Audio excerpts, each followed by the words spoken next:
Mental problem, behaviour problem and intellectual development यासाठी ज्या काही उपचार पद्धतींचा वापर केला जातो त्यामध्ये सर्वाधिक प्रभावी उपचार पद्धती कोणती या संदर्भात अमेरिकन हेल्थ मॅगझिनने रिसर्च केला, जो रिसर्च 12 फेब्रुवारी 2007 रोजी पब्लिश करण्यात आला. या रिसर्चमध्ये सायको ॲनालिसिस अर्थात सायकोलॉजिस्ट व सायक्रेटिस्ट यांच्याकडून केली जाणारी उपचार पद्धती, 2 बिहेवियर थेरपी आणि 3 हिप्नोथेरपी अशा या 3 उपचार पद्धतींचा समावेश करण्यात आला.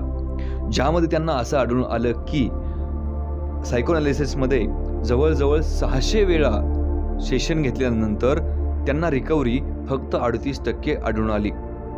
तर बिहेवियर थेरपीद्वारे घेतली जाणारे फक्त 22 सेशनमध्ये त्यांना जवळजवळ 72% रिकव्हरी आढळून आली. तर हिप्नोथेरपी थ्रो घेतले जाणाऱ्या फक्त 6 सेशनमध्ये त्यांना 93% रिकव्हरी आढळून आली.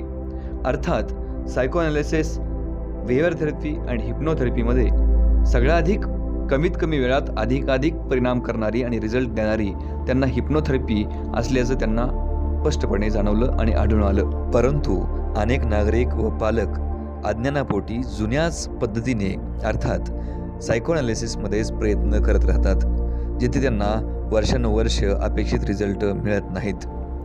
अनेक जण तर वर्षानुवर्ष गोळ्या औषधं खात असतात, परंतु तरीही त्यांना अपेक्षित रिझल्ट मिळत नाहीत.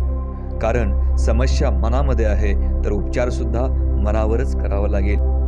मानसिक समस्या, स्वभावातील दोष आणि बौद्धिक विकास यामध्ये जर अपेक्षित रिझल्ट हवे असतील तर हिप्नोथेरपी हीच प्रभावीपणे काम करते, हे आता सिद्ध झालं आहे. त्यामुळे चुकीच्या ठिकाणी प्रयत्न करून प्रयत्न वाया घालवण्यापेक्षा योग्य ठिकाणी अर्थात हिप्नोथेरपी करा आणि स्वतःचं जीवन बदलून टाका. धन्यवाद.